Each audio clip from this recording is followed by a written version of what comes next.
Welcome to Uncovered Biblical History and Traditions, the channel dedicated to lost stories of the biblical past. Discover stories of pre-Christian historical roots, biblical legends, lost church history and forgotten historical characters of faith.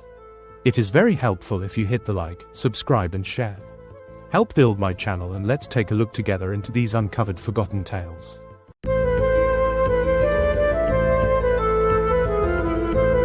Imagine for a moment that everything you learned in school about ancient civilizations was wrong. That the so-called barbarians of ancient Britain weren't primitive at all, but instead operated a university system that would make Harvard jealous. That they didn't practice human sacrifice, despite what Hollywood tells us. And most shocking of all, that they knew about Jesus Christ before the first Christian missionary ever set foot on British soil. Sound impossible? Well, buckle up, because today we're diving into one of history's most suppressed stories, the extraordinary connection between ancient Druidism and Christianity, and how a sophisticated Celtic civilization has been systematically erased from our understanding of the past. Our story begins in the shadow of Stonehenge, with a man who had the audacity to challenge centuries of historical assumptions. Dr. Petrie, and yes, we're talking about the same archaeological pioneer who revolutionized Egyptian studies, decided to settle once and for all the persistent rumors about Druidic human sacrifice. For generations, historians and storytellers had painted the Druids as bloodthirsty pagans who offered humans on stone altars. It was a narrative that fit perfectly with the Roman propaganda machine, which needed to justify their brutal conquest of Britain. After all, how better to legitimize genocide than by claiming you're saving civilization from savage ritualistic murderers? But Dr. Petrie wasn't satisfied with hearsay and Roman propaganda. He did something revolutionary for his time. He applied scientific methodology to historical claims. With remarkable courage, he lifted the great altar stone at Stonehenge itself, the supposed epicenter of these horrific sacrifices. What he found beneath that massive stone changed everything. There were no human remains. No evidence of ritual murder. Instead, he discovered only the charred bones of cattle, evidence of animal sacrifice or perhaps simply ritual feasting. In one archaeological moment, Dr. Petrie had demolished centuries of anti-Celtic propaganda. But that wasn't his only earth-shattering discovery. As he studied the Druids more carefully, Dr. Petrie realized that these weren't primitive sun worshippers either. They were astronomers, sophisticated scientists who tracked celestial movements with incredible precision. Their stone circles weren't temples to pagan gods, but astronomical computers that could predict eclipses, track seasons, and map the movement of stars across centuries. The Romans and later Christian chroniclers had deliberately misrepresented this scientific knowledge as idolatry. Why? Because acknowledging Druidic scientific achievement would have undermined their narrative of bringing civilization to savage lands. Now, here's where our story takes an absolutely mind-bending turn. Among the ancient Welsh texts that have survived to our time, there's a statement that should have rewritten Christian history. It comes from Taliesin, who held the title of Archdruid. Writing during the early Christian period, Taliesin made a claim that challenges everything we think we know about how Christianity spread to Britain. He wrote, and I quote, "Christ, the Word from the beginning, was from the first our teacher, and we never lost his teachings." Christianity was a new thing in Asia, but there never was a time when the Druids of Britain held not its doctrines. Let that sink in for a moment. The highest religious authority in ancient Britain was claiming that they had known Christ's teachings all along, that Christianity wasn't brought to Britain by foreign missionaries, but had been preserved there since ancient times.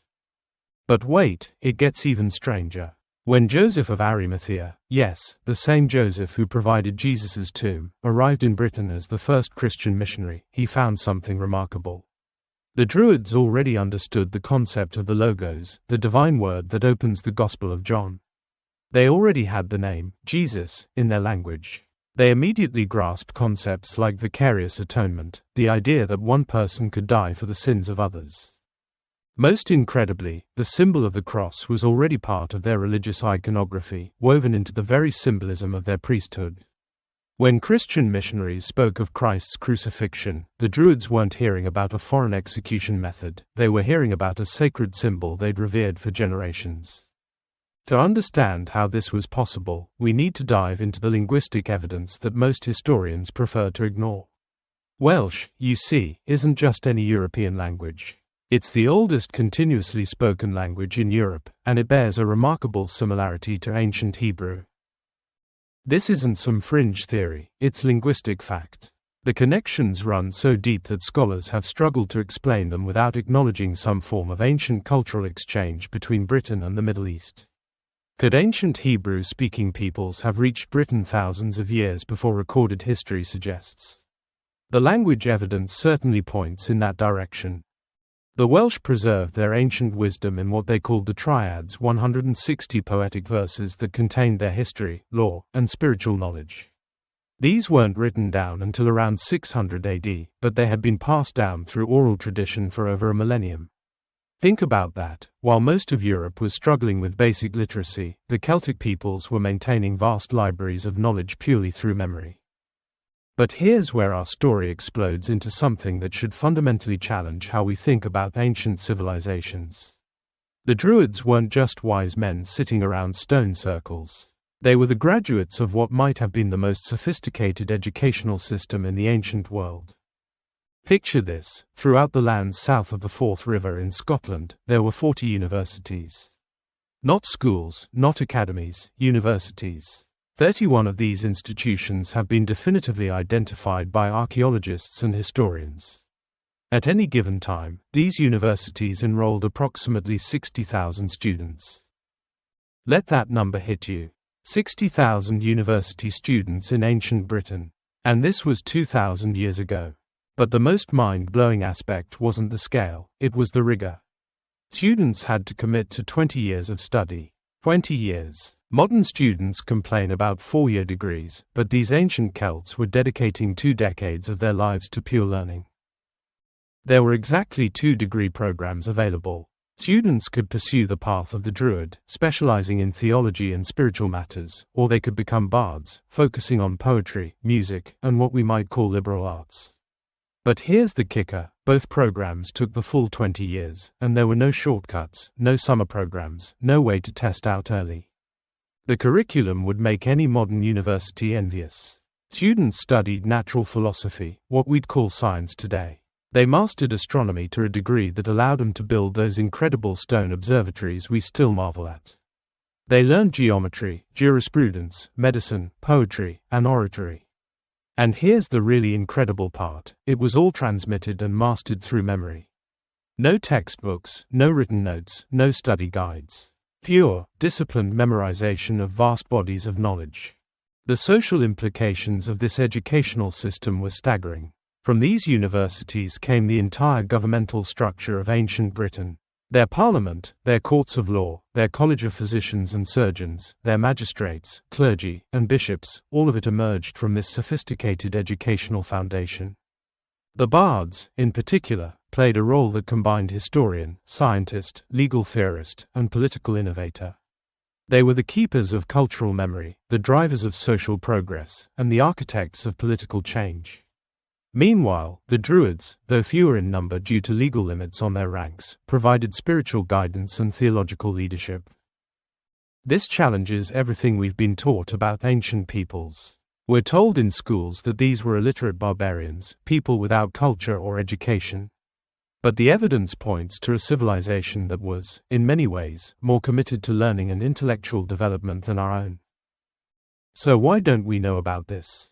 Why has this incredible story been buried in historical footnotes and academic obscurity? The answer lies in what we might call historical egotism. As the narrator of our source material bluntly puts it, we modern people are guilty of purely egotistical thinking when it comes to ancient civilizations. We want to believe that we're the pinnacle of human achievement, that culture and sophistication began with us. The Romans, and later medieval chroniclers, had political reasons for suppressing the truth about Celtic civilization.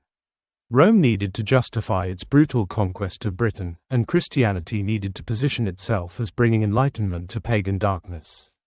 Both narratives required portraying the Celts as primitive savages rather than the sophisticated scholars they actually were. Perhaps there were connections between the ancient Hebrew world and Celtic Britain that predate recorded history. Perhaps the linguistic similarities aren't coincidental. Perhaps the theological parallels, the belief in immortality of the soul, the concept of vicarious atonement, the expectation of a Messiah, represent not cultural borrowing but shared ancient wisdom. What we do know is that when Christianity officially arrived in Britain, it found remarkably fertile ground. The conversion happened with unusual speed and completeness, lacking the violent resistance that marked Christian expansion in other regions. Could this be because, as Taliesin claimed, the essential truths were already known?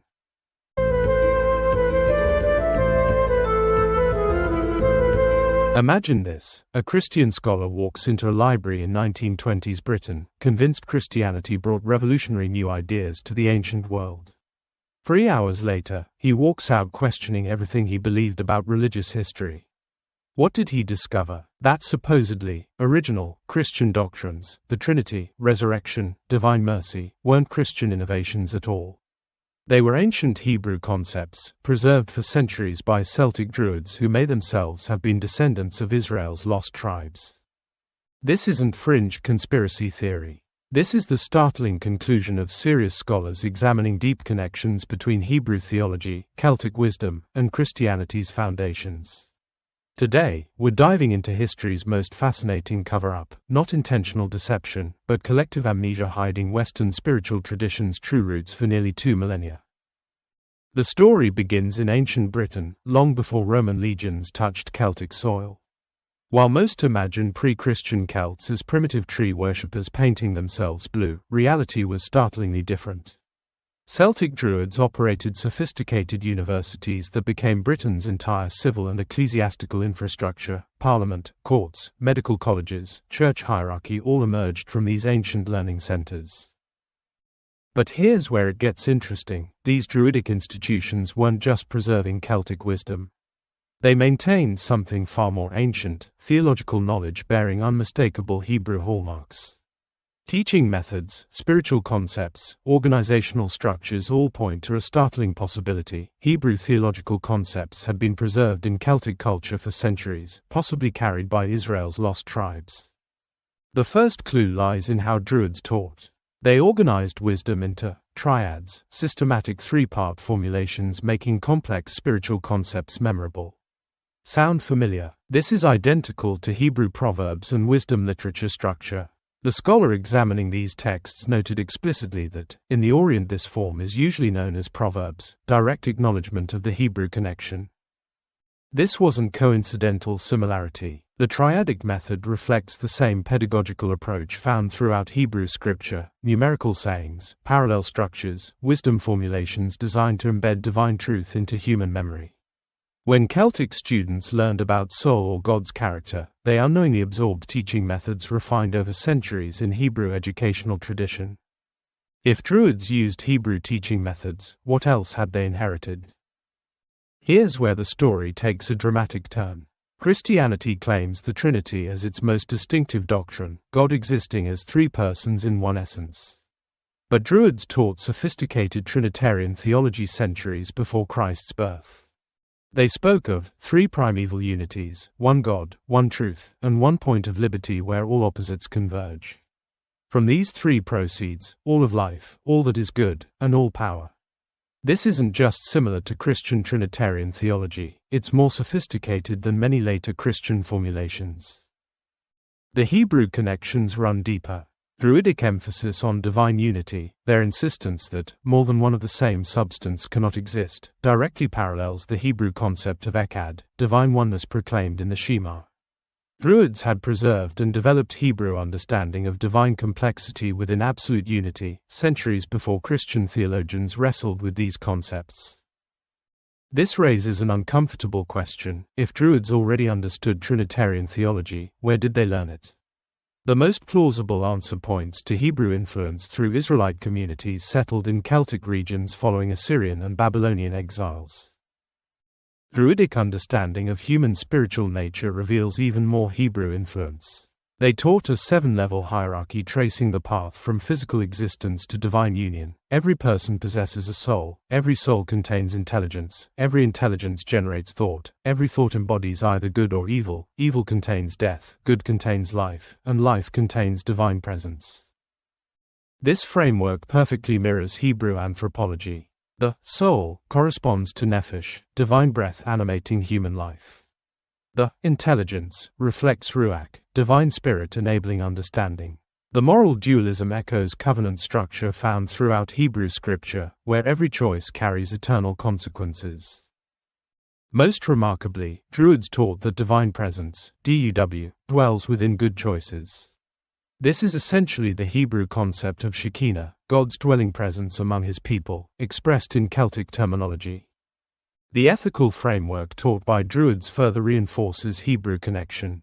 They prioritize duty over sentiment, teaching three fundamental obligations: worship God, be just to all people, and die for your country. This triad directly parallels Hebrew covenantal structure. Religious duty reflects the first commandment and Shema's call to love God completely. Social duty echoes Hebrew prophetic tradition's emphasis on justice for stranger, widow, and orphan.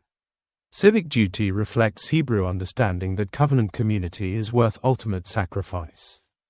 Even their approach to understanding character shows Hebrew influence. Druids taught that soul qualities are revealed through what a person fears, conceals, and displays. This behavioral focus mirrors Hebrew wisdom tradition's emphasis on examining the heart through observable actions. By their fruits you shall know them. Perhaps the most shocking discovery concerns resurrection doctrine. Most Christians assume bodily resurrection originated with Jesus and was Christianity's unique contribution to religious thought. This assumption crumbles under historical examination. Egyptians had taught resurrection for millennia, that's why they mummified bodies. But Druids went further, combining resurrection with reincarnation and developing sophisticated understanding of soul purification that mirrors Hebrew mystical traditions. This synthesis suggests Hebrew influence on both Egyptian and Celtic resurrection concepts. Hebrew communities in Egypt during biblical periods could have influenced Egyptian theology, while Hebrew diaspora communities in Celtic regions preserved and developed these concepts further. The evidence points to remarkable historical process. Hebrew theological concepts, developed through centuries of divine revelation and scholarly reflection, spread through diaspora communities following Assyrian and Babylonian exiles. Some communities settled in Celtic regions, establishing educational institutions later called Druidic universities. This explains why early Christian theology developed so quickly and sophisticatedly.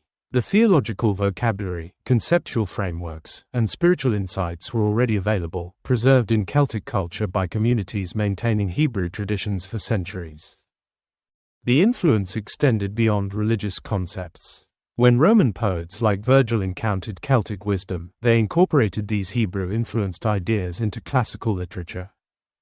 This research challenges fundamental assumptions about religious history and cultural development. If Hebrew theological concepts were preserved in Celtic culture and influenced Christian development, then Christianity's relationship to Judaism becomes far more complex than traditional accounts suggest. Rather than replacing Judaism with something entirely new, Christianity may have drawn heavily from Hebrew traditions preserved and developed in non-Jewish communities. The Celtic role as preservers and transmitters of Hebrew wisdom gives them significance in religious history that's been almost entirely overlooked. Today, hundreds of millions in Eastern traditions maintain beliefs rooted in this ancient synthesis of Hebrew and Celtic wisdom. The doctrine of resurrection combined with soul purification continues offering hope and meaning to contemporary seekers, just as it did to ancient Celts and early Christians.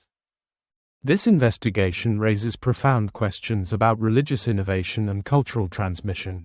How much of what we consider new in religious development is actually recovery and recombination of ancient wisdom? How many supposedly original insights are rediscovery of truths that earlier cultures had understood and preserved? Celtic preservation of Hebrew wisdom demonstrates that truth transcends cultural boundaries and that wisdom traditions can survive and flourish in unexpected contexts. It suggests our contemporary spiritual seeking might benefit from greater attention to ancient sources, rather than assuming modernity has nothing to learn from antiquity. Perhaps most importantly, this research demonstrates interconnectedness of human spiritual development. Hebrew, Celtic, Egyptian, Roman, and Christian traditions weren't isolated developments but parts of a larger conversation about ultimate reality ongoing for millennia.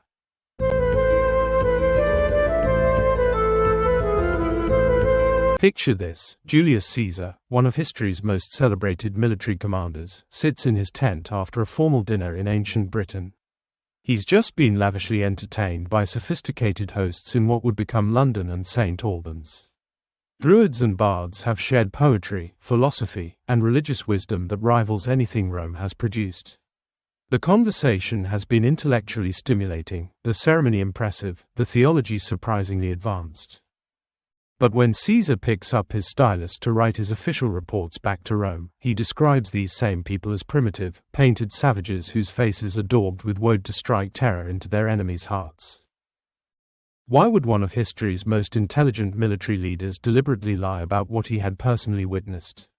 The answer reveals one of the most fascinating cover-ups in ancient history, and unlocks a revolutionary understanding of how Christianity spread across the world.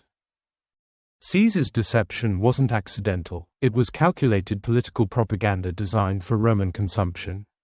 His writings about British barbarians served a crucial purpose: they justified Roman expansion while making his eventual conquests appear more heroic.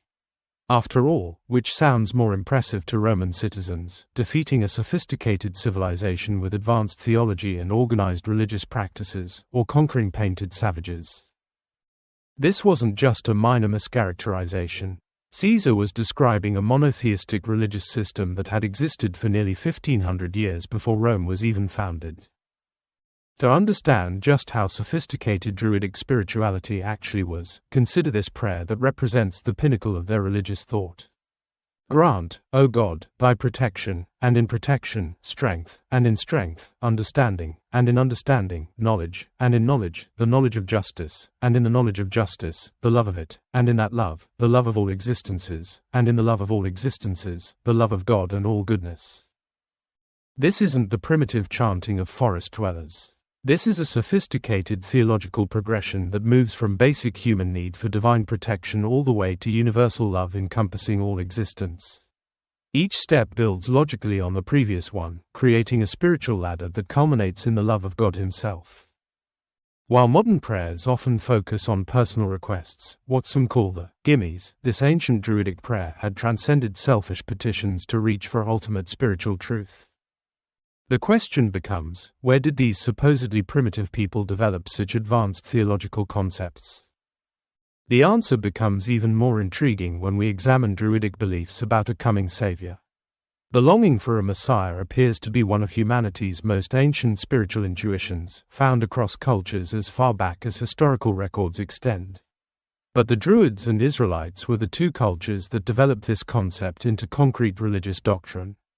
The parallels are striking. Hebrew tradition anticipated a Messiah who would redeem people from their sins, symbolized through practices like the scapegoat ritual and prophetic imagery of the branch.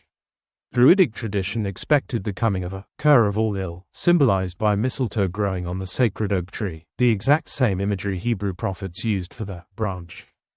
Two completely separate cultures, developing identical messianic expectations using parallel natural symbols. Either this represents an extraordinary coincidence, or both traditions were drawing from a common source of divine revelation. But the most remarkable revelation comes from Taliesin, the archdruid of early Christian times in England, who made a statement that should fundamentally alter our understanding of Christian history. Christ, the Word from the beginning, was our teacher, and we never lost his teachings. Taliesin made this declaration years before St. Augustine arrived to officially bring Christianity to Britain. According to historical research, there was never a traceable time when the Druids didn't hold these Christian doctrines. This suggests either an unbroken chain of divine revelation preserved through Druidic tradition, or apostolic contact that predates official historical records. The organizational sophistication of what the Druids called the stone religion defies every stereotype about ancient British civilization. They had constructed at least 3 massive ceremonial circles in England, each functioning essentially as a cathedral staffed by 2,400 priests. These weren't simple stone arrangements for seasonal rituals. These were complex religious centers designed for continuous worship. 100 priests sang praises to God each hour of every day, requiring precise coordination and massive organizational infrastructure. The mathematics alone, 24 hours times 100 priests equals 2,400 priests per location, demonstrates planning and resource allocation that rivals any religious institution in history. Each major center was overseen by a high priest, creating a hierarchical religious system. The Druids had developed a complete symbolic system representing advanced theological concepts. Their three golden rays symbolized the Trinity, a concept preserved today in the three feathers of the Prince of Wales' heraldic crest. They had identified sacred objects for every aspect of creation: the crested wren as sacred bird, the oak as sacred tree, wheat as sacred grain, mistletoe as sacred plant, trefoil and hyssop as ritual herbs, and the white bull as sacred animal.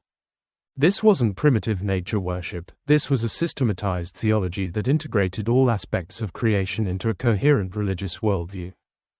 When the first Christian apostles reached British shores, they made a discovery that should have revolutionized our understanding of early church history.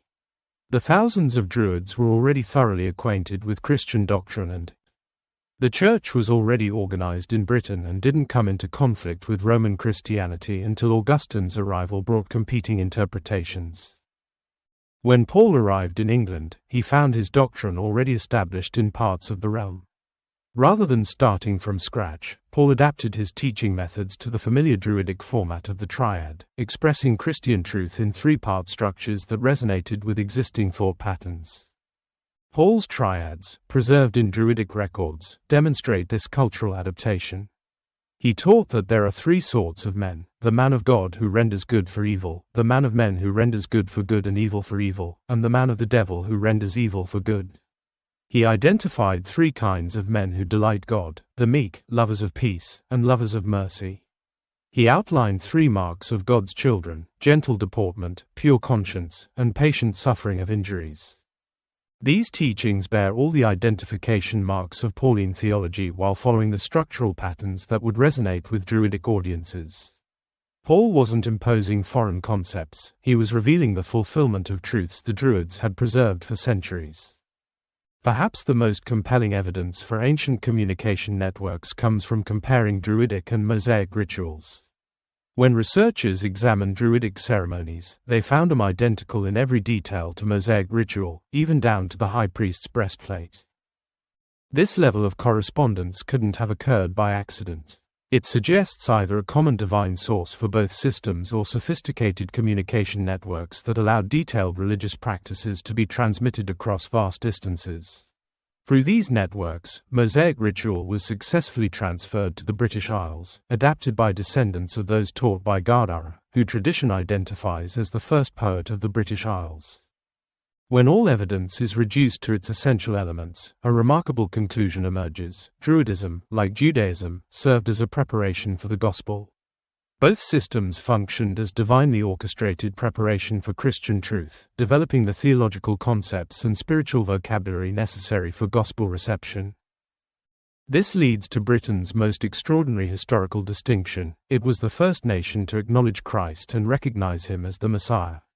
Not just individuals, but the entire society officially embraced Christianity, establishing a model for national Christian adoption that would influence world history. This evidence demands a complete paradigm shift in how we understand ancient history and Christian expansion. Rather than primitive peoples being enlightened by more advanced civilizations, we see sophisticated cultures already prepared for gospel truth through centuries of divine preparation. If you would like further context and the rest of the story, check out previous videos and future videos. If you would like more information where to research this subject, check out J.O. Kinnaman's book Out of the Dust and pause this image. Look into these resources or find resources in description. If you have book sources or links of your own on this subject, please share in comments or email me. Thank you. I hope you enjoyed this forgotten biblical story. Leave a like, comment, share and subscribe. This is very helpful. Join me next time for another lost story of our biblical history.